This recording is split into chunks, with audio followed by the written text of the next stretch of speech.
অনেক হিন্দুরও সূরা ইখলাস মুখস্থ আছে, জানেন? অনেক হিন্দু ভাইরা একই পাড়ায় একই সাথে সমাজে থাকার কারণে তারা সূরা ফাতিহা, ইখলাস এরকম 2-4টা দোয়া কালাম সূরা এদেরও মুখস্থ থাকে। সূরাতুল ইখলাস এমন একটা সূরা যেটা অনেক অমুসলিম ভাইদেরও মুখস্থ থাকে। খুব ছোট্ট সূরা। স্রষ্টার পরিচয় যে এত সহজ ভাষায় মাত্র 4টি বাক্যে দিয়ে দেয়া যায়, তার জলজন্ত প্রমাণ হচ্ছে এই সূরাতুল ইখলাস। মাত্র 4টি আয়াত। কয়টি? 4টি আয়াত দিয়ে আল্লাহ তাআলা স্রষ্টার পরিচয় খুবই চমৎকার ভাবে প্রিসাইজলি তিনি তুলে ধরেছেন। কোরআনের অনেক জায়গায় আল্লাহ তাআলা নিজের পরিচয় দিয়েছেন। যেমন সূরা বাকারার 255 নম্বর আয়াতে, মানে আয়াতুল কুরসির মধ্যে আল্লাহ তাআলা নিজের পরিচয় তুলে ধরেছেন। একটি আয়াত, 9টি বাক্য বিশিষ্ট একটি আয়াত, সেখানে আল্লাহ তাআলার পরিচয় খুব চমৎকার ভাবে পাওয়া যায়। আয়াতুল কুরসি, এটা আপনাদের মুখস্থ আছে না? আয়াতুল কুরসি ফরজ সালাতের পরে এটা পড়বেন। আল্লাহর হাবিব সাল্লাল্লাহু আলাইহি ওয়াসাল্লাম ফরজ সালাতের পরে এটা পড়তেন। তিনি বলতেন, মান কারাআ আয়াতুল কুরসি দুবুরা কুল্লি সালাতিন মাকতুবাতিন লাম ইয়ামনাহু মিন দুখুলিল জান্নাতি ইল্লাল মাউত। ফরজ সালাতের পরে যে আয়াতুল কুরসি তেলাওয়াত করবে তার জান্নাতে যাওয়ার ক্ষেত্রে আর কোনো বাধা থাকে না, মৃত্যু ছাড়া।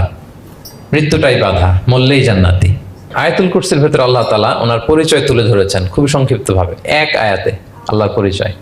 তারপর সূরা হাশরের শেষ 3 আয়াতে আল্লাহ তাআলা নিজের খুব চমৎকার পরিচয় তুলে ধরেছেন। তারপরে এই সূরা ইখলাসের মধ্যে আল্লাহ তাআলা আরো সংক্ষিপ্ত পরিসরে, ভেরি প্রিসাইজলি, মাত্র ছোট্ট ছোট্ট 4টা আয়াতে নিজের পরিচয় তুলে ধরেছেন। তো কিভাবে আল্লাহ তাআলা নিজের পরিচয় আমাদের সামনে পেশ করলেন, আমরা সেটাই আজকে শুনবার চেষ্টা করবো ইনশাআল্লাহ। সূরাতুল ইখলাস আপনারা কি জানেন এটা কোরআনের কততম পারায় অবস্থিত? 30তম পারায়। এবং এই সূরাটি মাক্কি সূরা। কি সূরা? কোরআনের সর্বশেষ পারায় অবস্থিত 30তম পারায়। আয়াত সংখ্যা তো আমরা শুরুতেই বললাম, কয়টি? 4টি। এই সূরাটি কোরআনের যে সূরার ধারাক্রম, সে ধারাক্রম অনুসারে 112 নম্বর সূরা। কত নম্বর? 112 নম্বর সূরা। এই সূরাটা মক্কাতুল মুকাররমাতে নাজিল হওয়ার কিছু প্রেক্ষাপট আছে। প্রেক্ষাপটগুলো হচ্ছে, আরবরা বংশকে খুব গুরুত্ব দেয়, বংশ প্রিজার্ভ করা, লিনিয়েজকে প্রিজার্ভ করা। এবং তারা মানুষকে দেখে, শুধু মানুষ তো না, মানুষের পায়ের ছাপ দেখে বলে যেতে পারতো তার বাবাকে, তার বাবাকে, পর দাদাকে, 14 পুরুষের নাম বলে যেতে পারতো। শুধু মানুষই না, তারা উটের পায়ের ছাপ দেখে, উটের পায়ের, মরুভূমির বালুতে উটের পায়ের ছাপ দেখে ওই উট কোন বংশের, ওই বংশের ওর নাম কি, ওর বাবার নাম কি, ওর দাদার নাম কি, 14 পুরুষ এরকম ছিল। এবং তারা দুজন মানুষকে যদি ঢেকে রাখা হয় সারা শরীর, শুধু পায়ের একেবারে শেষের দিকের ছোট আঙ্গুল দেখে, এটাকে ইলমুল কিয়াফা বলে, ওই ছোট আঙ্গুলের শেপ দেখে ওরা বলে দিতে পারতো সে কোন বংশের, তার বাবার নাম কি, দাদার নাম কি, 14 পুরুষ। তারা এই লিনিয়েজকে প্রিজার্ভ করতো আর কি এইভাবে। এবং এই বংশ পরিক্রমা মুখস্থ করা, জানা, জিজ্ঞেস করা, এটাকে গুরুত্ব দিত। তো তারা আল্লাহকেও আমাদের মতো এরকম একজন সত্তা ভেবে আল্লাহ হাবিব সাল্লাল্লাহু আলাইহি ওয়াসাল্লামকে জিজ্ঞেস করতেছে যে, ইদান খালাকাল্লাহু কুল্লা শাই ফামান খালাকাল্লাহ। মুহাম্মদ, তুমি তো বলো যে আল্লাহ নাকি সব সৃষ্টি করেছে, তো আল্লাহকে কে সৃষ্টি করেছে? অথবা বলো যে আল্লাহর বাবাকে, আল্লাহর দাদাকে, আল্লাহর পরদাদাকে, আল্লাহর বংশটা বলো। তো তখন তাদের এই প্রশ্নের জবাবে আল্লাহ তাআলা সূরাতুল ইখলাস নাজিল করেন যে, কুল হুয়াল্লাহু আহাদ। হে নবী, আপনি বলুন আল্লাহ হচ্ছেন এক, অদ্বিতীয়, ইউনিক, অ্যাবসলিউট। আল্লাহুস সামাদ, তিনি হচ্ছেন সামাদ, তিনি কারোর প্রতি নির্ভরশীল নন, অমুখাপেক্ষী। লাম ইয়ালিদ ওয়া লাম ইউলাদ, তিনি কাউকে জন্ম দেনও নাই, আবার তিনি কারো কাছ থেকে জন্ম নেনও নাই। ওয়া লাম ইয়াকুল লাহু কুফুয়ান আহাদ, তার সমকক্ষ, তার মতো, তার সিমিলার মহাবিশ্বে দ্বিতীয় কেউ নাই। সুবহানাল্লাহ। এটা হচ্ছে শানে নুজুল, কোন প্রেক্ষাপটে নাজিল হয়েছে, এটা হচ্ছে একটা বর্ণনা। আরেক বর্ণনা এসছে, মক্কার মুশরিকরা জিজ্ঞেস করতে আরম্ভ করলো, ইয়া মুহাম্মদ, আমরা জানি মানুষ মাটির তৈরি, ফেরেশতারা নূরের তৈরি, মানে আলোর তৈরি, এরপর জিনেরা আগুনের তৈরি, আল্লাহ কিসের তৈরি? আল্লাহ তাআলার বাইয়িন লানা জিনসা রাব্বিক, তোমার আল্লাহর জিন্স বর্ণনা করো, সে কোত্থেকে আসছে, কি দিয়ে, কোন জিন্স থেকে, মানে কোন জিনিস থেকে তৈরি? তখন আল্লাহ তাআলা এই সূরাটা নাজিল করলেন, কুল হুয়াল্লাহু আহাদ আল্লাহুস সামাদ লাম ইয়ালিদ ওয়া লাম ইউলাদ ওয়া লাম ইয়াকুল লাহু কুফুয়ান আহাদ। এইভাবে অনেকগুলো বর্ণনা পাওয়া যায় যে এরকম প্রেক্ষাপটে যখন রাসূল সাল্লাল্লাহু আলাইহি ওয়াসাল্লামকে তারা এই সমস্ত প্রশ্ন জিজ্ঞেস করে, তখন তাদের প্রশ্নের জবাব স্বরূপ আল্লাহ তাআলা 4 আয়াত বিশিষ্ট এই সূরাটি নাজিল করেন। তাহলে সূরার কোন প্রেক্ষাপটে কোন সিচুয়েশনে সূরাটা নাজিল হলো এটা সবার কাছে ক্লিয়ার না এখন? এই সূরার কিছু ফজিলত পাওয়া যায়। আপনারা তো সূরার নাম শুনেছেন সূরাতুল ইখলাস। ইখলাস শব্দের অর্থ হচ্ছে সিনসিয়ারিটি, আন্তরিকতা বা একনিষ্ঠতা। যেহেতু এই সূরায় একনিষ্ঠতার সাথে আল্লাহর তাওহীদের ঘোষণা দেওয়া হয়, এজন্য এই সূরার নাম হচ্ছে সূরাতুল ইখলাস। আবার এই সূরাকে সূরাতুত তাওহীদও বলে, যেহেতু আল্লাহর একত্ববাদের ঘোষণা এই সূরায় দেওয়া হচ্ছে, ওয়াননেস অফ গড। আবার এই সূরার একটা নাম হচ্ছে সূরাতুল মারিফা, যেহেতু এই সূরা মারিফা মানে জানা বা চেনা। যেহেতু এই সূরা পড়ার মধ্য দিয়ে আল্লাহর পরিচয় জানা যায়, আল্লাহকে চেনা যায়, এজন্য সূরার নাম সূরাতুল মারিফা। আচ্ছা, এই সূরার অনেক ফজিলত আছে, অনেক ফজিলত। আমরা কয়েকটা ফজিলত আপনাদের সামনে শেয়ার করবো ইনশাআল্লাহ। এই সূরার 1 নম্বর ফজিলত হচ্ছে রাসূল সাল্লাল্লাহু আলাইহি ওয়াসাল্লাম বিভিন্ন সুন্নত নামাজের দ্বিতীয় রাকাতে এই সূরাটা পড়তেন। যেমন ফজরের 2 রাকাত সুন্নত আছে না, ফজরের 2 রাকাত সুন্নতের দ্বিতীয় রাকাতে রাসূল সাল্লাল্লাহু আলাইহি ওয়াসাল্লাম এটা পড়তেন। প্রথম রাকাতে সূরা কাফিরুন, দ্বিতীয় রাকাতে সূরা ইখলাস এটা পড়তেন। মাগরিবের নামাজের যে সুন্নাত, সেই সুন্নাতেরও দ্বিতীয় রাকাতে আল্লাহর হাবিব সাল্লাল্লাহু আলাইহি ওয়াসাল্লাম এই সূরাটা পড়তেন। তাওয়াফ করার পরে 2 রাকাত নামাজ পড়তে হয়, জানেন? ওই 2 রাকাত নামাজে রাসূল সাল্লাল্লাহু আলাইহি ওয়াসাল্লাম প্রথম রাকাতে সূরাতুল কাফিরুন, দ্বিতীয় রাকাতে সূরাতুল ইখলাস পড়তেন। বিতিরের সালাতের শেষ রাকাতে আল্লাহর হাবিব সাল্লাল্লাহু আলাইহি ওয়াসাল্লাম সূরাতুল ইখলাস পড়তেন। এই মর্মে অনেকগুলো হাসান হাদিস আছে। তাহলে কখন কখন সূরাতুল ইখলাস পড়তেন রাসূল সাল্লাল্লাহু আলাইহি ওয়াসাল্লাম, কোন নামাজে? ক্লিয়ার না? ফজরের 2 রাকাত সুন্নত নামাজের শেষের রাকাতে, মাগরিবের 2 রাকাত সুন্নত নামাজের শেষের রাকাতে, তাওয়াফের পরে যে 2 রাকাত পড়তে হয় শেষের রাকাতে, বিতিরের সালাতের শেষ রাকাতে। এই সূরাটাকে আল্লাহর হাবিব সাল্লাল্লাহু আলাইহি ওয়াসাল্লাম সুলুসুল কোরআন বলেছেন, 1/3 অফ দ্য কিতাব। কোরআনের 3 ভাগের 1 ভাগ। সূরাতুল ইখলাস তা'দিলু সুলুসাল কোরআন। সূরা ইখলাস হচ্ছে কোরআনের 3 ভাগের 1 ভাগ। তার মানে আপনি যদি একবার সূরা ইখলাস পড়েন, কয় পারা তেলাওয়াতের সওয়াব? 2 বার পড়লে, 3 বার পড়লে, 3 বার পড়লে 1 খতম কোরআনের সওয়াব। আলহামদুলিল্লাহ।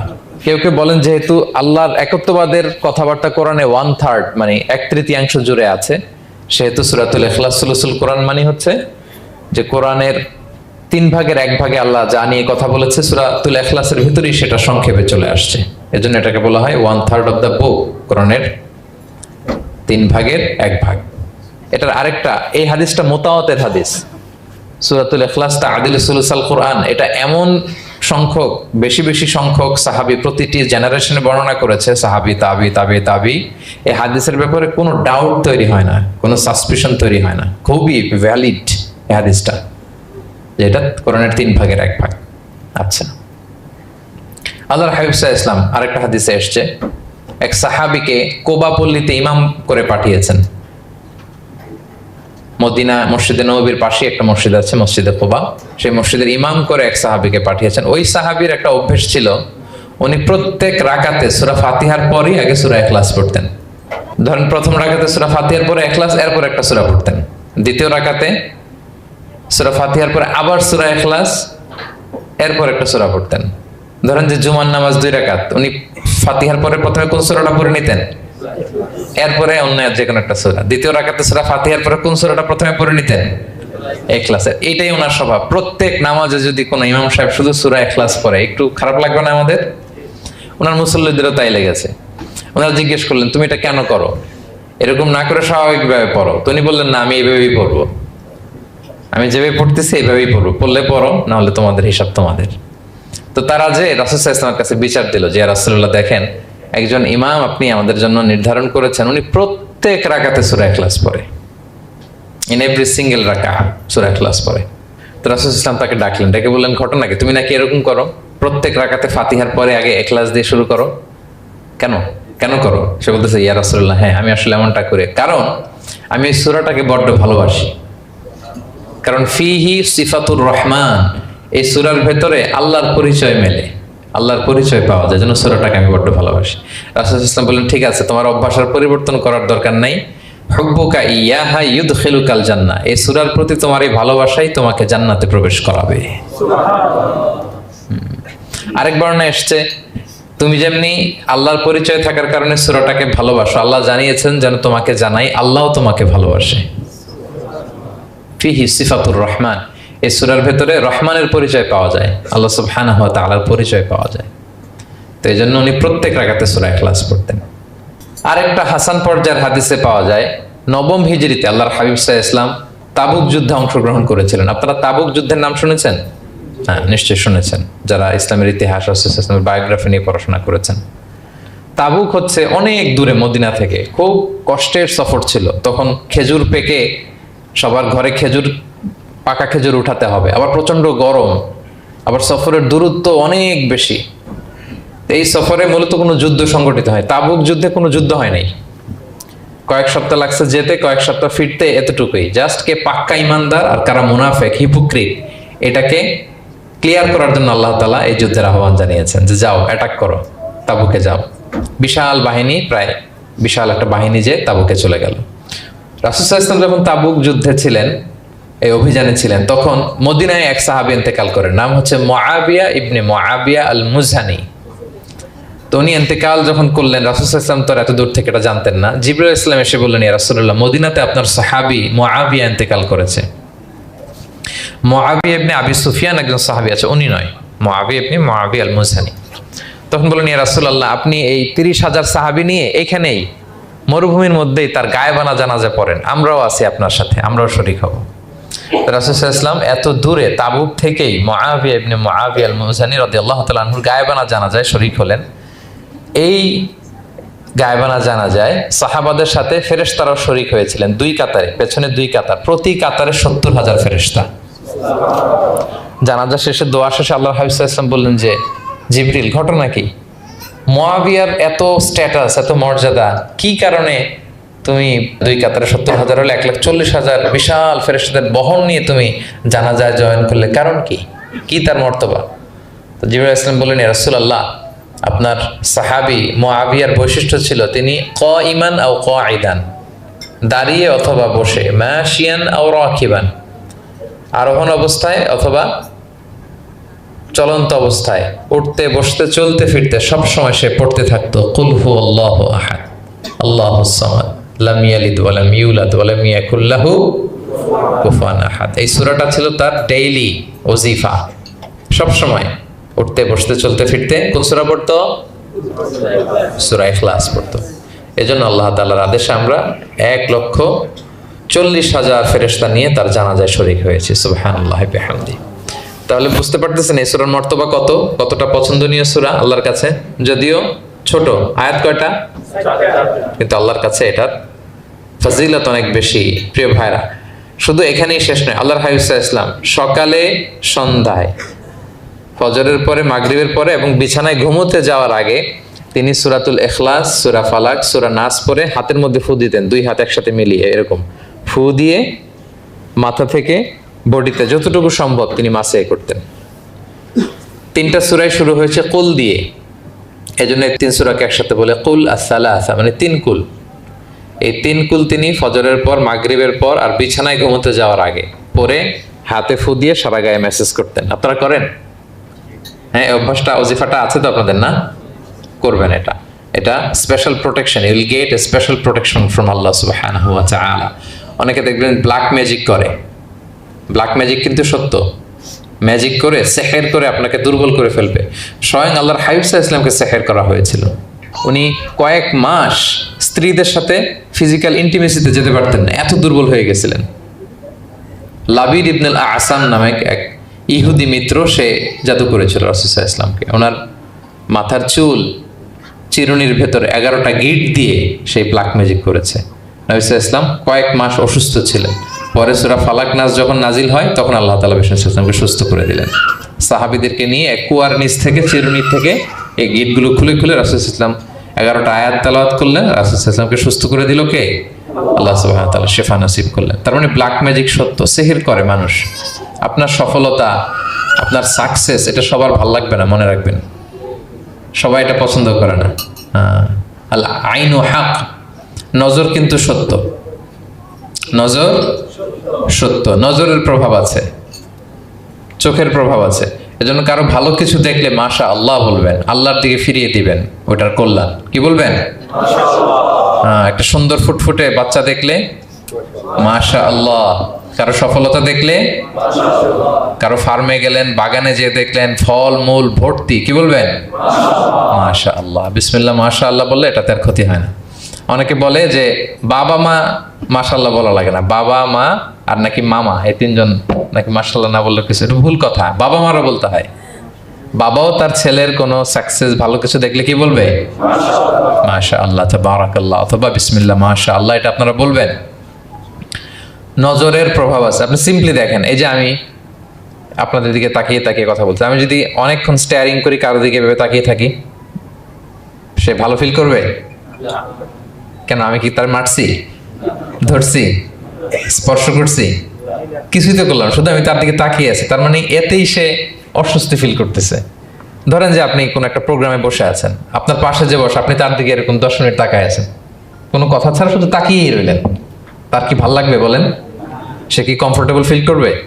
সে ভয় পাবে, সে ভয় পাবে, অস্বস্তি ফিল। আপনি কিছুই করেন নাই, না তাকে টাচ করেছেন, না ধরেছেন, ছুঁয়েছেন, কিন্তু শুধু তাকিয়ে আছেন। দেখেন নজরের কি প্রভাব। আল্লাহ আইন হক, নজর সত্যি। এজন্য কারো সাকসেস দেখলে আমরা সবসময় যেন মাশাআল্লাহ বলি। মাশাআল্লাহ ঠোঁটের সাথে মিলিয়ে রাখবেন। ভালো দেখলে কি বলবেন? মাশাআল্লাহ, মাশাআল্লাহ, বিসমিল্লাহ মাশাআল্লাহ, মাশাআল্লাহ, তাবারাকাল্লাহ, এটা বলবেন। তাহলে আল্লাহর হাবিব সাল্লাল্লাহু আলাইহি ওয়াসাল্লামকেও সেহের করা হয়েছিল। এজন্য এই সেহের থেকে, ব্ল্যাক ম্যাজিক থেকে, আইন মানে জেলাসি, মানুষের নজর দিয়ে যে হিংসা করে, এই জেলাসি থেকে, মিন শাররি হাসিদিন ইযা হাসাদ, হাসাদ থেকে, মিন কুল্লি মাকরুহিন ওয়া শুরুর, এসব ক্যালামিটি, ডিজাস্টার, এগুলো থেকে পানাহ হিসেবে আপনি এই ওয়াজিফাটা করবেন। 3 কুল, কুল আস-সালাসা, 3 কুল। আমার সাথে সাথে বলেন, কয় কুল? 3 কুল। কি কি? সূরাতুল ইখলাস, সূরা ফালাক, সূরা নাস। এই 3টা পড়ে ফজরের পর, মাগরিবের পর আর ঘুমোতে যাওয়ার আগে হাত দুইটাকে একসাথে করে পরে লম্বা একটা ফু দিয়ে মাথা থেকে মাসাজ করবেন সারা গায়ে। পারা যাবে ইনশাআল্লাহ বিইذنিল্লাহ। এবং আম্মা জান আয়েশা রাদিয়াল্লাহু তাআলা আনহা বলতেন, আমি যখন কখনো অসুস্থ হয়ে যেতাম, অসুস্থ হলে রাসূল সাল্লাল্লাহু আলাইহি ওয়াসাল্লামকে যে যখন কমপ্লেন করি, ইয়া রাসূলুল্লাহ আমি তো অসুস্থ, রাসূল সাল্লাল্লাহু আলাইহি ওয়াসাল্লাম আমাকে এই আমলটা করতে বলতেন। মানে আয়েশা, তুমি সূরাতুল ইখলাস, সূরা ফালাক, সূরা নাস পড়ে সারা গায়ে কি করো? ফু দাও। হ্যাঁ। আলী রাদিয়াল্লাহু তাআলা আনহু বর্ণনা করেন, আল্লাহর হাবিব সাল্লাল্লাহু আলাইহি ওয়াসাল্লাম একবার নামাজ পড়তেছেন, নামাজে তিনি সিজদারত অবস্থায়, ইন দ্য মিন টাইম লাদাগাতহুল আকরা, একটা বিচ্ছু রাসূল সাল্লাল্লাহু আলাইহি ওয়াসাল্লামের আঙ্গুলে কামড় দিল। বিচ্ছুর কামড় খাইছেন? হ্যাঁ, কেমন লাগে? খুব আরাম লাগে? হ্যাঁ, খুব যন্ত্রণা হয়, অনেক যন্ত্রণা হয়। রাসূল সাল্লাল্লাহু আলাইহি ওয়াসাল্লামকে যখন কামড় দিল নামাজের অবস্থায়, রাসূল সাল্লাল্লাহু আলাইহি ওয়াসাল্লাম খুব যন্ত্রণা পেলেন, ব্যথা পেলেন। বিচ্ছুটারে লানত করলেন। সাধারণত লানত করতেন না, তিনি বলতেন লানাতুল্লাহি আলাল আকরাব, এই বিচ্ছুর উপর লানাত, লা ইয়াদাউ নাবিয়ান ওয়ালা গায়রা। এই বিচ্ছু নবীও চিনে না, মানুষও চিনে না, মানে কোথায় কামড় দিতে হবে এটাও বুঝতেছে না। শুধু নবী না, সব নবীদের নবী, ওনারা কামড় দিয়ে ফেলছে। তাই আল্লাহর পক্ষ থেকে পরীক্ষা ছিল, কেয়ার করা। উনি ভর্ৎসনা করলেন, লানত করে বললেন, নবীও চিনস না, মানুষও চিনস না, কামড় দিয়ে খুব কষ্ট পাচ্ছেন তিনি। তো আল্লাহ হাবিব সাল্লাল্লাহু আলাইহি ওয়াসাল্লাম বললেন, যাও গরম পানি আর লবণ নিয়ে আসো, এনে এটার মধ্যে ঢালো। তো ঢালতে আরম্ভ করলো। লবণ কিন্তু খুবই ব্যথানাশক, painkiller, natural painkiller. এটার মধ্যে সোডিয়াম ক্লোরাইড আছে, তো এটা গরম করে লবণ মিশিয়ে দিলে যে কোনো ব্যথা ট্যাথা সাথে সাথে ভালো হয়ে যায়। রাসূল ইসলাম বললেন ঢালো। ঢালতেছে, রাসূল ইসলাম পড়তেছেন কুল হুয়াল্লাহু আহাদ আল্লাহুস সামাদ লাম ইয়ালিদ ওয়া লাম ইউলাদ ওয়া লাম ইয়াকুল লাহু কুফুয়ান আহাদ বলে ফু দিচ্ছেন আর ঢালতেছে। ঢালাও শেষ, আঙ্গুলের ব্যথাও শেষ।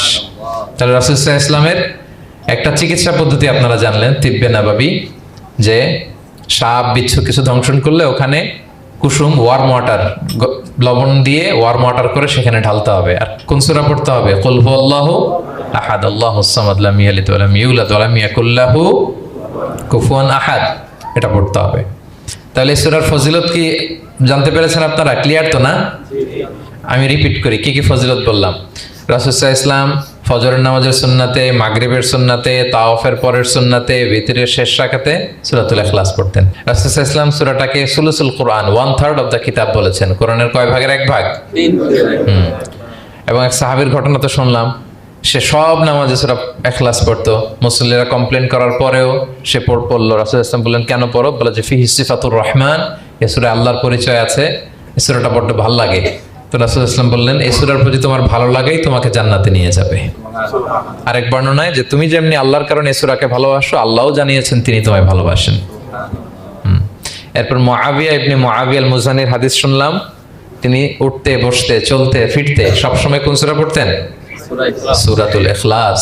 ফলে আকাশ থেকে 1,40,000 ফেরেশতা এসে দুই কাতারে 70,000 করে ওনার গায়েবানা জানাজায় অংশগ্রহণ করেছেন। এবার বলেন এটাকে আপনারা কি ওয়াজিফা বানাবেন? হ্যাঁ বানাবেন, ডেইলি ওয়াজিফা। মেক ইট ইউর ডেইলি ওয়াজিফা। রিসাইট সূরাতুল ইখলাস every day, specially in the morning and evening. তাহলে সূরার ইন্ট্রোডাক্টরি ডিসকাশন শেষ, নাজিলের প্রেক্ষাপট শেষ, ফজিলত শেষ। এবার আমরা সূরায় ঢুকে যাই। কি বলেন? আউযু বিল্লাহি মিনাশ শাইতানির রাজিম, বিসমিল্লাহির রহমানির রহিম। বিতাড়িত শয়তান থেকে আল্লাহর কাছে পানাহ চাই, পরম করুণাময় অসীম দয়ালু আল্লাহর নামে শুরু করছি। আল্লাহ বলছেন কুল হুয়াল্লাহু আহাদ। হে নবী আপনি বলুন, ওই যে বারবার প্রশ্ন করে বাইয়িন লানা জিনসা রাব্বিক, তোমার আল্লাহ কি দিয়ে তৈরি? আল্লাহ কি স্বর্ণের তৈরি, না রূপার তৈরি, না কাঠের তৈরি? এইভাবেই লিটারালি বলতেছে আহুয়া মিন যাহাব আও ফিদ্দা আও মিন খাশাব।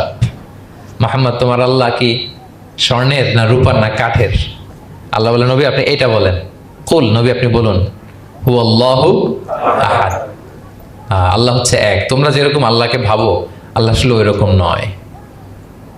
আল্লাহর সত্তাটা আমাদের মতো নয়, সৃষ্টিগত সত্তার মতো নয়। আমরা এটাতে প্রায় ভুল করে ফেলি। অনেকে এমন এমন প্রশ্ন করি আল্লাহর সাথে, মনে হয় যেন আল্লাহ আমার একেবারে, আমরা নিজেরা যেরকম ওইরকম। কিন্তু স্রষ্টা যে সৃষ্টি জগতের অনেক ঊর্ধ্বে, এটা আমরা বুঝি না। তিনি সময়ের ঊর্ধ্বে, তিনি স্থানের ঊর্ধ্বে, তিনি কালের ঊর্ধ্বে, সবকিছুর ঊর্ধ্বে। যেমন আমাদের 3টা কাল আছে, হ্যাঁ, অতীত, তারপর বর্তমান যেটাকে ধরা যায় না, প্রতি সেকেন্ডে ন্যানো সেকেন্ডে এটা অতীত হয়ে যাচ্ছে, আর যেটা সামনে ঘটবে এটা কি? ফিউচার, ভবিষ্যৎ। তা আল্লাহরও কি এরকম অতীত বর্তমান ভবিষ্যৎ আছে? সময়টা আমাদের জন্য, উনি তো সময়ের স্রষ্টা, ওনার সাথে আপনি সময় সেট করতে পারবেন না, উনি সময়ের ঊর্ধ্বে। ফলে উনি এই ইবলিস যে আদেশ ভঙ্গ করা, আদম আলাইসাল্লাম এবং হাওয়া আলাইসাল্লাম পৃথিবীতে আসা, নূহ, দাউদ, হুদ, সালেহ থেকে শুরু করে এই একের পর এক নবী, শেষ নবী, বর্তমান সময়, ভবিষ্যৎ, দাজ্জাল, কিয়ামত, সব তিনি অ্যাট এ গ্ল্যান্সে দেখেন, একবারে ওনার চোখের সামনে। আমাদের মতো অতীত বর্তমান ভবিষ্যৎ ওনার নাই। আমরা যেমনি ভাব প্রকাশের জন্য ভাষা লাগে, এই যে আমি বাংলায় কথা বলতেছি আপনারা বুঝতেছেন, হ্যাঁ, মালাইরা যারা মালাইতে কথা বলে, ইংলিশরা ইংরেজিতে কথা, চাইনিজে কথা বলে, ভাষা, উনি ভাষার স্রষ্টা, ফলে ওনার ভাষাও লাগে না। কিন্তু উনি বোঝানোর জন্য একটা ভাষা ইউজ করে আমাদের জন্য সহজ করে দিয়েছেন। একটা ভাষায় না বললে তো আমরা বুঝবো না, ফলে উনি আরবি ভাষায় কোরআনটাকে নাজিল করেছেন যাতে আমরা বুঝি। কিন্তু উনি ভাষার মুখাপেক্ষী না, ওনাকে সময়, কাল, ভাষা কোনো কিছু দিয়ে বাধা যায় না, উনি সবকিছুর ঊর্ধ্বে, সবকিছুর ঊর্ধ্বে। এবং আল্লাহ কোথায় আছেন? আমরা বলি যে আরশের উপরে আছেন। সেখানে ওই এরিয়াটা হচ্ছে লা জামান লা মাকান, ওখানে সময়, তারপর কাল, এগুলো ওখানে যায় না। আল্লাহর সাথে প্রশ্নগুলো একেবারেই অবান্তর। ফলে আমরা যে প্রশ্নগুলো হুট করে না বোঝার কারণে করে ফেলি, যেহেতু আমাদের খুব সীমিত জ্ঞান, ফলে আমরা সৃষ্টির সাথে স্রষ্টাকে গুলিয়ে ফেলি। কিন্তু উনি কিন্তু আমাদের মতো নন। এজন্য আল্লাহ বলেন যে আমাকে জিজ্ঞেস করে যে আমি লোহার তৈরি, না স্বর্ণের তৈরি, না রূপার তৈরি, নাকি পাথরের তৈরি বা কাঠের তৈরি, তুমি বলো কুল হুয়াল্লাহু আহাদ। হে নবী আপনি বলুন আমি হচ্ছি এক, একক, অদ্বিতীয়। আরবিতে এক বলতে আরবিতে ওয়াহেদ শব্দ ব্যবহার করে, আহাদ ব্যবহার করা হয় না। ব্যক্তির গুণ হিসেবে কখনো আহাদ ব্যবহার করা হয় না। এটা কেবলমাত্র শুধুমাত্র একমাত্র আল্লাহ তাআলার জন্য ব্যবহার করা হয়, তিনি আহাদ। আহাদ কারণ ওয়াহেদ শব্দের ওয়াহেদাতুন হয়, মানে পুরুষবাচক হয়, স্ত্রীবাচক হয়, কিন্তু আহাদের আর কিছু হয় না, আহাদ আহাদি। আল্লাহ শব্দটাই এরকম, আল্লাহ শব্দটাই এরকম। যেমন ঈশ্বরের ঈশ্বরী হয়, ভগবানের ভগবতী হয়, গডের গডেস হয়। আল্লাহর এরকম স্ত্রীবাচক কিছু আছে? কিছু নাই। আল্লাহ বলেন ইন্নানি আনাল্লাহু লা ইলাহা ইল্লা আনা ফা'বুদনি ওয়া আকিমিস সালাতা লিযিকরি। নিশ্চয় আমি আল্লাহ। মুসা আলাইহিস সালামকে প্রথম যে প্রত্যাদেশ, রেভেলেশন দিয়েছিলেন মুকাদ্দাসে তুয়ার পাশে, তুর পাহাড়ের পাদদেশে, ওখানে প্রথম মুসা আলাইহিস সালাম আল্লাহর সাউন্ড তখন তিনি শুনেছিলেন, এবং আল্লাহর সাউন্ডটাও আমাদের সাউন্ডের মতো নয়। যেমন আমি এদিক থেকে কথা বললে আপনি এই পাশ থেকে শুনবেন, এদিক থেকে কথা বললে এদিক থেকে আমাকে ডাক দিলে এদিকে, তার মানে আমি দিকের সাথে সম্পৃক্ত। আল্লাহর এটা এরকম না। মুসা আলাইহিস সালাম তিনি যখন আল্লাহর কথা শুনলেন, তিনি বললেন যে একটা সাউন্ড শুনলাম, এটা চারদিক থেকে শোনা যায়, চারদিক থেকে শোনা যায়। এবং তিনি ওনার প্রেগনেন্ট স্ত্রীকে নিয়ে মাদিয়ান ক্রস করে ইজিপ্টের বর্ডারে ঢুকবেন। ইন দ্য মিন টাইম আল্লাহ তাআলা ওই সময়টাকে চুজ করেছেন যে তাকে এখন নবী বানাবো, তাকে রেভেলেশন দিব। তো তিনি দেখলেন যে ইন্নী আনাস্তু নারান, আমি ওই যে লাআল্লি আতিকুম মিনহা বিকাবাসিন আও আজিদু আলান নারি হুদা, স্ত্রীকে দাসীকে বললেন যে একটু বসো, প্রচন্ড ঠান্ডা, ওই যে আগুন দেখা যায়, মনে হয় কেউ আগুন পোহাচ্ছে, আমি একটু আগুন নিয়ে আসি, মশাল দিয়ে তোমাদের আরাম লাগবে, একটু ওয়ার্ম আপ হবে। তো আগুনের কাছে যেয়ে দেখে সামনে যত যায় আগুন তত পেছায়, এবং আগুনটা সাধারণ আগুন না, একটা গাছ থেকে আগুন বেরোচ্ছে, কিন্তু ওই গাছের পাতা জ্বলে না, ডাল জ্বলে না, কিছুই হয় না। আসলে এটা আগুন না, এটা আল্লাহর নূর। আল্লাহর নূর সেখানে ফোকাস দেওয়া হচ্ছে। আল্লাহর নূরও আমাদের নূরের মতো না। নূর মানে লাইট, নূর মানে কি? লাইট। সো এই যে আমরা যে লাইট দেখি, এই লাইটের মতো না। হ্যাঁ, কারণ আল্লাহর এই নূরের কাবার দেয়া হচ্ছে আবার নূরের পর্দা দিয়ে। পর্দা দেয়া হয় সাধারণত আলোকে আটকানোর জন্য, কিন্তু আল্লাহর যে পর্দা, হিজাবের কথা বলা হয়েছে, ওই পর্দাটাও আলোর পর্দা। আমাদের সাথে মিলালে হবে? আমরা ঘরে পর্দা টাঙাই কি থামাতে বলেন তো? আলো থামাতে। আর আল্লাহর যে হিজাব পর্দাগুলো কিসের? আলো, নূরের। সো কশ্চিন কালেও আপনি সৃষ্টির সাথে স্রষ্টাকে মিলাবেন না। আমরা ভুল করে অনেক সময় এরকম অবান্তর প্রশ্নগুলো করি। তো আল্লাহ তখন মুসা আলাইহিস সালামকে প্রত্যাদেশ করলেন যে ইন্নানি আনাল্লাহ লা ইলাহা ইল্লা আনা ফা'বুদনি, আমি আল্লাহ। আমি কি? আল্লাহ। এই আল্লাহ নামটা আল্লাহ নিজেই রেখেছেন। আমাদের নাম রাখে আমাদের বাবা দাদা, আল্লাহর তো বাবা দাদা কেউ নাই। আল্লাহর নাম কে রেখেছে? আল্লাহ নিজেই রেখেছেন। ফা'বুদনি, আমার ইবাদত করো, ওয়া আকিমিস সালাতা লিযিকরি। তাহলে এখানে প্রথম আয়াতেই শিরকের উপর কুঠারাঘাত করা হয়েছে, শিরকি আকীদাকে লন্ডভন্ড করে দেওয়া হয়েছে, এবং বোঝানো হয়েছে আল্লাহ হচ্ছেন এক, অদ্বিতীয়, একক। কারণ আমরা যত ইবাদত করি এর মধ্যে যদি শিরকের স্পর্শ থাকে, আমাদের ইবাদত ভ্যানিশ হয়ে যাবে, এটার কোনো দাম নাই। লা ইন আশরাকতা লা ইয়াহবাতান্না আমালুক ওয়া লা তাকুনান্না মিনাল খাসিরিন। আল্লাহ বলেন যদি শিরক করো তাহলে তোমার সব আমল বাতিল হয়ে যাবে, তোমার রোজা, নামাজ, হজ, যাকাত, জিকির কিছু থাকবে না। এজন্য শিরক যাতে কখনো আমাদের না হয়, শিরকের সাথে যেন আমাদের সম্পর্ক না থাকে। ইন্নাল্লাহা লা ইয়াগফিরু আন ইউশরাকা বিহি ওয়া ইয়াগফিরু মা দুনা যালিকা লিমান ইয়াশা। আল্লাহ সব মাফ করেন, কিন্তু শিরকের গুনাহ মাফ করেন না। কি মাফ করে না? শিরকের গুনাহ। হ্যাঁ, এজন্য শিরকের সাথে আমাদের কোনো সম্পর্ক নাই। দেখেন, আমরা যখন নামাজে দাঁড়াই, আমরা তাকবীরে তাহরিমা বাঁধার পরে কি পড়ি? ওয়াজ্জাহতু ওয়াজহিয়া লিল্লাযী ফাতারাস সামাওয়াতি ওয়াল আরদা হানিফা ওয়া মা আনা মিনাল মুশরিকিন। দেখেন, নামাজে দাঁড়ালে আগে ক্লিয়ার করে নিতে হয় যে আল্লাহ ওমা আনা মিনাল। এই যে লক্ষ লক্ষ হাজী সাহেবরা যায় ইজহার রেদা পরে, ওখানে কি পড়ে? লাব্বাইক আল্লাহুম্মা লাব্বাইক লাব্বাইক লা শারীকা লাক লাব্বাইক। আগে হিসাব ক্লিয়ার যে আল্লাহ শিরকের সাথে ছিটেফোঁটা সম্পর্ক আমাদের নাই। হ্যাঁ, আমরা একনিষ্ঠভাবে তোমার ইবাদত করি। তাহলে সূরাতুল ইখলাস বেসিক্যালি তাওহীদের একনিষ্ঠ ঘোষণার নাম, যেটার প্রথম আয়াত আল্লাহ তাআলা নবীকে বললেন যে হে নবী, আপনি আমার পরিচয় দিয়ে দেন, আপনি বলুন কুল হুয়াল্লাহু আহাদ, আমি এক, একক, অদ্বিতীয়। কুল হুয়াল্লাহ, নবী আপনি বলুন তিনি হচ্ছেন আল্লাহ এবং তিনি হচ্ছেন আহাদ। আল্লাহ নামটার অনেক ভাবে কোরআনে পরিচয় দিয়েছেন। আল্লাহ, আলিফ লাম, লাম আলিফ ছাড়া, লিল্লাহ দিয়ে, লাম ছাড়া, লাহু দিয়ে, আপনি যেভাবেই বলবেন সেভাবে আল্লাহর পরিচয় পাওয়া যায়। লিল্লাহি মা ফিস সামাওয়াতি ওয়া মা ফিল আরদ, কোরআনের অনেক আয়াতে এসেছে। লাম বাদ দিয়ে দিলে লাহুল মুলকু ওয়া লাহুল হামদু হুয়া আলা কুল্লি শাইইন কাদির। লাম বাদ দিয়ে দিলে হা দিয়ে আল্লাহর পরিচয় দিয়েছেন, হুয়া দিয়ে পরিচয় দিয়েছেন, হুয়াল্লাহুল্লাযী লা ইলাহা ইল্লাহু। তাহলে যেভাবে আপনি পরিচয় খুঁজতে যাবেন সেখানে আল্লাহর পরিচয় পাওয়া যাবে। আল্লাহ তাআলা বলছেন হুয়াল আউয়ালু ওয়াল আখিরু ওয়াল যাহিরু ওয়াল বাতিন ওয়া হুয়া বিকুল্লি শাইইন আলিম। তিনি প্রথম, তিনি শেষ, তিনি প্রকাশ্য, তিনি গোপন। তিনি প্রথম মানে কি? তিনি সূচনাহীন অতীত থেকে আছেন। দেখেন, আমাদের সাথে মিলে না। আমাদের অতীতের একটা সূচনা থাকে, কি বলেন, আমার জন্মের একটা স্টার্টিং পয়েন্ট আছে না, যে এখান থেকে আমার অস্তিত্ব শুরু, এত সালে আমি, এত সালে আপনি। তার মানে আমাদের একটা স্টার্টিং আছে তো, নাকি? আল্লাহ স্টার্টিং কবে থেকে বলেন? কবে থেকে যে এই সময় থেকে উনি আল্লাহ বলেন? nobody knows, কারণ হুয়াল আউয়াল, এই আউয়াল মানে এমন শুরু, সূচনাহীন শুরু,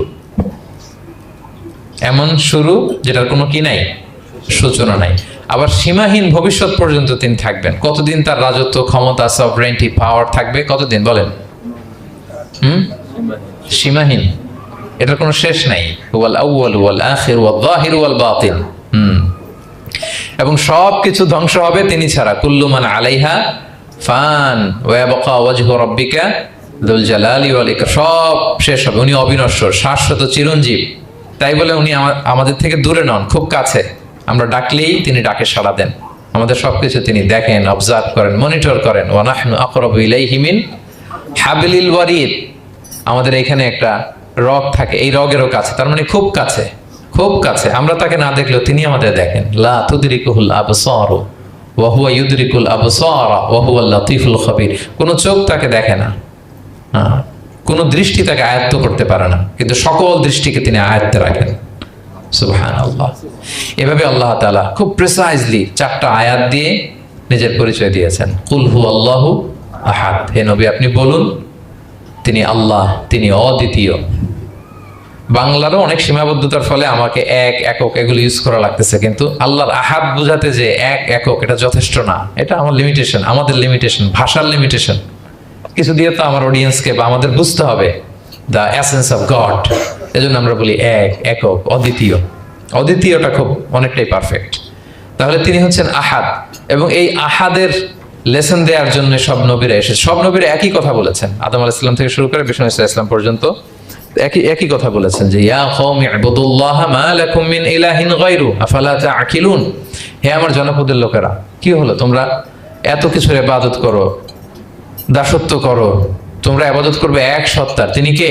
আল্লাহ। মা লাকুম মিন ইলাহিন গায়রু, তিনি ছাড়া কোনো ইলাহ তোমাদের নেই। তাহলে এই যে ওয়াননেস অফ গড, স্রষ্টা যে একজন, এই কনসেপ্টটাকে ক্লিয়ার করবার জন্যই এত এত নবীরা পৃথিবীতে হাজির হয়েছেন। তাহলে আল্লাহর চমৎকার একটা নাম জানলাম আমরা, আহাদ। কি নাম? মজার ব্যাপার হচ্ছে এই নাম কোরআনে আর কোথাও নাই। আহাদুন শব্দ যেটা আছে এটা অন্য অর্থে, এক, এক অর্থে আর কি। কিন্তু আল্লাহর আহাদ কোরআনে শুধু এই সূরাতেই এসেছে। আল্লাহর আহাদ নামটা শুধু এই সূরাতেই এসেছে। আহাদ, আহাদ। আপনারা বেলাল রাদিয়াল্লাহু তাআলা আনহুর ঘটনা জানেন যে উমাইয়াত ইবনে খালাফ খুব পাষণ্ড মাওলা ছিল ওনার, মনিব। এমন কোনো অত্যাচার নাই যে ঈমান আনার কারণে বেলাল রাদিয়াল্লাহু তাআলার উপর করা হয় নাই। পিটানো, চাবুক মারা, টানা হেচড়া করা, উত্তপ্ত মরুভূমিতে। যারা হজ উমরা করতে গিয়েছেন তারা তো দেখেছেন মরুভূমির বালু, ওখানে কত গরম, চাল ছেড়ে দিলে মুড়ি হয়ে যাবে, খই হয়ে যাবে। ওই উত্তপ্ত গরম বালুতে বেলাল রাদিয়াল্লাহু তাআলা আনহুকে শুইয়ে পেটের উপরে পাথর রেখে দেওয়া হয়েছিল। তখন তিনি আল্লাহর একত্ববাদের ঘোষণা এই শব্দটা দিয়ে করেছেন। অস্ফুট কণ্ঠে উনি বারবার বলছিলেন আহাদ, আহাদ, আহাদুন আহাদ। তো আল্লাহ তাআলার এই নামটা, আহাদ নামটা, এই সূরা ছাড়া কোরআনের অন্য কোথাও আসেনি। তাহলে প্রথম আয়াতটা কি? কুল হুয়াল্লাহু আহাদ। হে নবী, তারা জিজ্ঞেস করে আমার বংশ কি, বাপদাদা কই, কাঠের না মাটির না লোহার না সোনার? আপনি বলুন কুল হুয়াল্লাহু আহাদ, তিনি এক, অদ্বিতীয়। আল্লাহুস সামাদ, তিনি হচ্ছেন সামাদ। আল্লাহর আরেকটা নাম as-সামাদ। আল্লাহুস সামাদ। সামাদ শব্দের অনেকগুলো অর্থ পাওয়া যায়। সামাদের একটা মিনিং হচ্ছে যার উপরে আর কারো কোনো স্ট্যাটাস বা মর্যাদা নাই। আরবিতে বলে মানতাহা ইলাইহি সুগদাদু ওয়া শারাফ। মর্যাদা, স্ট্যাটাস যত শীর্ষে, পিকে যেতে পারে, ওইটার নাম হচ্ছে সামাদ, এর উপরে নাই। সামাদের আরেকটা অর্থ হচ্ছে যে পরনির্ভরশীল নয়, মানে তার কারো উপর নির্ভর করা লাগে না, সে স্বয়ংসম্পূর্ণ। আচ্ছা, পৃথিবীতে এমন কারো নাম বলেন তো যে কোনো দিন কোনো কিছুতে কোনো কাজে অন্যের মুখাপেক্ষী হওয়া লাগে নাই, সে একা একা আত্মনির্ভরশীল, স্বয়ংসম্পূর্ণ, এরকম একজনের নাম বলেন? আছে? কেউ নাই। কোনো না কোনো ভাবে আপনি পাওয়ারফুল কারো কথা বলবেন, এত আরো নির্ভরশীল, এরা রাস্তা দেখায় না দিলে চলতেও পারে না, কোন দিকে যাইতে হবে এটা বলার জন্য 10 জন থাকে, এর ওয়াশরুমে নিয়ে যেতে হয় 10 জনের, এর এই সাপোর্ট, ওই সাপোর্ট, এই প্রোটোকল, অনেক কিছু, এর লোক লাগে আরো বেশি। তার মানে সাহায্য ছাড়া চলতে পারে এমন কোন সত্তা পৃথিবীতে নাই। একটা সত্তা যার কারো কোনো সাহায্য লাগে না, যার কারোর প্রতি কোনো নির্ভরতা নাই, কারো কাছে ঠেকা নাই, গোটা বিশ্ব তার কাছে ঠেকা, তিনি কে? তার নাম সামাদ। তার নাম কি? আল্লাহুস সামাদ। অমুখাপেক্ষী, অ্যাবসলিউটলি ইন্ডিপেন্ডেন্ট। কখনো কোনো কাজে তার কারো কাছে যেতে হয় না, কারো উপর ভরসা করতে হয় না, কারো প্রতি তার কোনো ঠেকা নাই, সব গোটা দুনিয়া তার কাছে ঠেকা, তার কাছে ফরিয়াদ করে, তার দিকে ঝুঁকে পড়ে আসতে বাধ্য, ওই সত্তার নাম হচ্ছে সামাদ। সামাদ ক্লিয়ার সবার কাছে? আল্লাহ তাআলা বলছেন ইয়া আইয়ুহান নাসু আনতুমুল ফুকারাউ ইলাল্লাহ ওয়াল্লাহু হুয়াল গনিয়ুল হামিদ। ওহে মানুষেরা, তোমরা হচ্ছে ফকির। ফকির বিমানা মুফতাকির ইলাল্লাহ, মানে মুখাপেক্ষী কার দিকে? ফুকারা ইলাল্লাহ ওয়াল্লাহু হুয়াল গনিয়ুল হামিদ। কিন্তু আল্লাহ কার প্রতি মুখাপেক্ষী নন। গানি, তিনি প্রাচুর্যশীল, হামিদ, সপ্রশংসিত। সবাই তার কাছে ফরিয়াদ করে, তিনি কারো কাছে ফরিয়াদ, সবাই তার কাছে চায়, তিনি কারো কাছে চাওয়া লাগে না, সবাই তার কাছে মুখাপেক্ষী, তিনি কারো প্রতি মুখাপেক্ষী। তার নাম সমাদ। তার নাম কি? তাহলে সমাদ ক্লিয়ার? হ্যাঁ। লাম ইয়ালিদ ওয়ালাম ইউলাদ। লাম ইয়ালিদ, তিনি কাউকে জন্ম দেননি। ওয়ালাম ইউলাদ, তিনি নিজেও জন্ম নেন নাই। সুবহানাল্লাহ, দেখেন কত সহজে পরিচয়। তিনি কাউরে জন্ম দেনও নাই, জন্ম নেনও নাই। সুবহানাল্লাহ, আমাদের ধর্ম যে কত সুন্দর, এক আল্লাহর দিকে আমাদেরকে রেফার করা হয়েছে। অন্যান্য ধর্মের দিকে দেখেন কি আজীব কথা। খ্রিস্ট ধর্মে বলে আদম আলাইহিস সালাম পাপ করছে, ওই পাপের কারণে আমরা সবাই নাকি পাপী, জন্মাইলেই নাকি পাপী। ইসলাম বলে আমরা জন্মগ্রহণ করি মাসুম অবস্থায়, নিষ্পাপ। কিন্তু খ্রিস্টানরা কি বলে? আমরা পাপ নিয়ে জন্মাই, ফলে খোদার ছেলের দুনিয়াতে আসা লাগছে, এসে সবার পাপ নিজের কাঁধে নিয়ে শুলে চড়ছে, এরপরে খোদার সাথে যে বসে আছে। এটা হচ্ছে খ্রিস্ট ধর্মের কথা। অন্যান্য অনেক ধর্মে দেখেন ল্যাংটা বাবার কাছে যে মাথা নোয়াতে হয়। এরকম অনেক ধর্ম দেখছেন যে লোকটার চুলে জট বাঁধা, দাড়িতে জট বাঁধা, একেবারে উলঙ্গ, তার কাছে যে সবাই এরকম হাত পাতে। দেখছেন? দেখেন না আপনারা? নাকি শুধু আমি একাই দেখলাম? দেখছেন সবাই? আছে, কিন্তু আমি ধর্মের নাম বলতেছি না, কোনো ধর্মকে ছোট করা যাবে না, কিন্তু এরকম আছে। তো দেখেন কি সমস্ত অদ্ভুত নিয়ম কানুন। আগুন নিয়ে ওইখানে দৌড়াইতে হয়, করতে হয়, কিন্তু আমাদের এক সত্তার কাছে আমরা চাই। কোনো ভায়া লাগে না, মিডিয়েটর লাগে না, মধ্যস্থতাকারী লাগে না। আল্লাহ বলে ডাকের সাথে সাথে তিনি ডাকে সাড়া দেন। লাম ইয়ালিদ ওয়া লাম ইয়াকুল লাহু, জন্ম দেনও নাই, জন্ম নেনও নাই। মুশরিকরা বলতো আল মালাইকাতু বানাতুল্লাহ, তারা বলতো ফেরেশতারা নাকি আল্লাহর মেয়ে। নাউযুবিল্লাহ।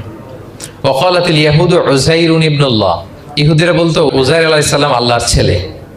ওয়া ক্বালাতিন নাসারা আল মাসীহ ইবনুল্লাহ, আর খ্রিস্টানরা বলে ঈসা মাসীহ, ঈসা আলাইহিস সালাম উনি নাকি আল্লাহর ছেলে। নাউযুবিল্লাহ। আল্লাহ সবগুলো ভ্রান্ত ধারণার কবর রচনা করেছেন এই আয়াত দিয়ে। লাম ইয়ালিদ ওয়া লাম ইউলাদ, না না, এগুলো ভুল। ক্লিয়ার কাট শুনে রাখো, কান খাড়া করে জেনে রাখো। লাম ইয়ালিদ ওয়া লাম ইউলাদ, তিনি কাউকে জন্ম দেনও নাই, তিনি কারো কাছ থেকে জন্ম নেনও নাই। ইমাম আবু বকর আল বাকিল্লানি একজন বড়, অনেক বড় একজন দার্শনিক ছিলেন এবং তর্কবাগীশ ছিলেন, ইরাকের।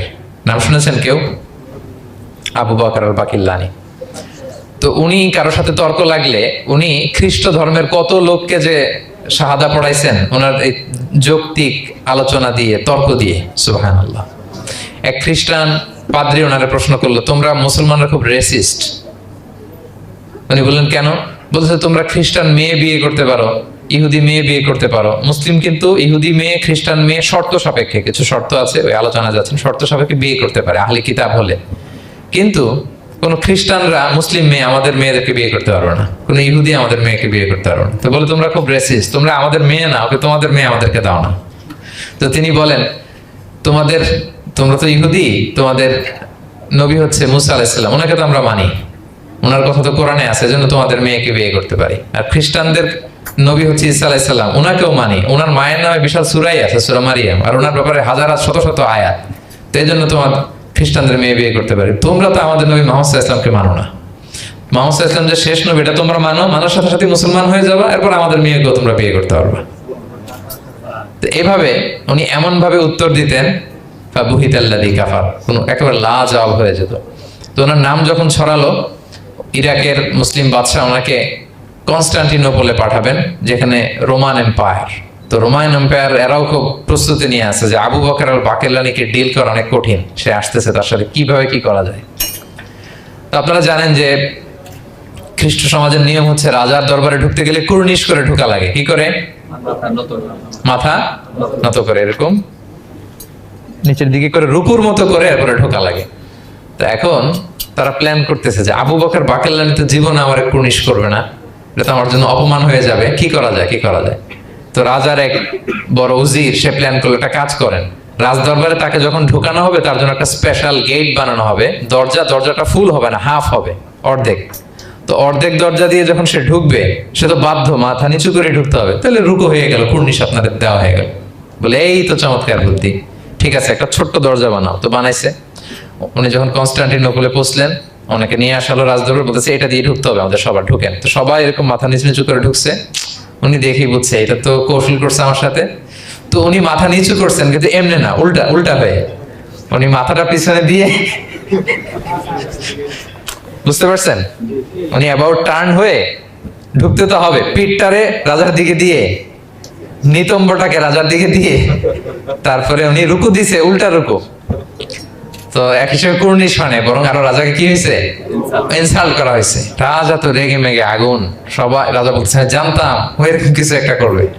মানে এমন ভাবে উনি বুদ্ধি বের করে ওনার সাথে আর পারা যায়। কেন ওনার কথা আনলাম এই জন্য, সেখানে যেও উনি পুরো রাজ দরবারকে তাক লাগিয়ে দিলেন এইভাবে। উনি দেখেন যে কনস্টান্টিনোপলের রোমান এম্পায়ারের পাশে পোপ বসা। পোপ চেনেন তো, মানে তৎকালীন খ্রিস্টান সবচেয়ে বড় পাদ্রী। তিনি যে বলতেছে কাইফা হালুক ইয়া কাহানাতুল মা'বাদ ও কাইফাল আহল ও কাইফাল আওলাদ, যে বলতেছে আরে সম্মানিত পোপ আপনি কেমন আছেন, আপনার বউ কেমন আছে, আপনার সন্তান কেমন আছে। এই কথা শুনে রাজা রেগে মেগে আগুন। এই আবু বকর বাকেল্লানি এত বড় সাহস, তুমি জানো না উনি পোপ? পোপদের বিয়ে করা নিষেধ, তারা এত পবিত্র, তাদের স্ত্রী হয় না, তাদের সন্তান হয় না। একজন পবিত্র সত্তার সন্তান থাকে কি করে, স্ত্রী থাকে কি করে, তারা আমাদের পোপ। তা আবু বকর বাকেল্লানি বলে আপনাদের পোপের যদি স্ত্রী থাকলে ইজ্জত চলে যায়, সন্তান থাকলে সম্মান ক্ষুণ্ণ হয়, তাহলে আপনারা ঈসা আলাইহিস সালামকে আল্লাহর সন্তান কি করে বানান, মেরিকে আল্লাহর স্ত্রী কি করে বানান। সুবহানাল্লাহ বিহামদিহি। আল্লাহর সাথে আপনারা বউ সেট করতে পারেন, আল্লাহর সন্তান সাব্যস্ত করতে পারেন, কিন্তু আপনার পোপকে জিজ্ঞেস করলাম আপনার স্ত্রী কেমন আছে, আপনার বউ কেমন আছে, আপনার রেগে মেগে আগুন। এই কথা শুনে ওই ওদিকে যারা আছে সব শাহাদা পড়ে মুসলমান হয়ে গেছে। এরকম অনেক লোক ওনার বুদ্ধিমত্তা দেখে শাহাদা পড়ে পড়ে মুসলমান হয়ে গিয়েছে। এজন্য আল্লাহ তাআলা এই যে শিরকি আকীদার উপর কুঠারাঘাত করে তিনি বললেন লাম ইয়ালিদ ওয়া লাম ইউলাদ, তিনি জন্ম দেনও নাই জন্ম নেনও নাই, ওয়া লাম ইয়াকুল লাহু কুফুয়ান আহাদ। এই কুফু শব্দটা আল্লাহর জন্য যে ব্যবহার হয়েছে কোরআনে আর কোথাও নাই। এক হচ্ছে আহাদ আর এই কুফু, আর কোথাও নাই। আল্লাহ বলেন ওয়া লাম ইয়াকুল লাহু কুফুয়ান আহাদ, তার সমকক্ষ কেউ নাই। আল্লাহর মতো similar, nothing is similar to him, equivalent to him. আল্লাহর মতো সিমিলার কিচ্ছু নাই। তাহলে আল্লাহ কার মতো? আল্লাহর মতো। আল্লাহ কার মতো? আল্লাহর মতো। অন্য আয়াতে আল্লাহ তাআলা বলছেন লাইসা কামিসলিহি শাই, তার মতো কেউ নাই, তিনি তার মতো। তাহলে আল্লাহ কার মতো? আল্লাহর মতোই। আল্লাহর মতো। ওয়ালাম ইয়াকুল লাহু কুফুয়ান আহাদ, তার মতো কেউ নাই, তিনি তার মতো। তাহলে এই চার আয়াতে আল্লাহর পরিচয় পাইছেন আপনারা? তিনি এক, অদ্বিতীয়, তিনি অমুখাপেক্ষী, কারো কাছে হাত পাততে হয় না, সব হাত পেতে থাকে তার দরবারে। তিনি জন্ম দেনও নাই জন্ম নেনও নাই, তার মতো কেউ নাই। তো তাহলে আল্লাহর মতো কেউ নাই। আল্লাহ কার মতো? আল্লাহর মতো। তাহলে সূরাতুল ইখলাস ক্লিয়ার হয়েছে সবার? আল্লাহ নিজের পরিচয় দিলেন, তিনি এক, অদ্বিতীয়, তার কাছে চাইতে হয়। আমরা ফরিয়াদ করব কার কাছে? বিপদে আপদে, যে কোনো বিপদে ক্রাইসিসে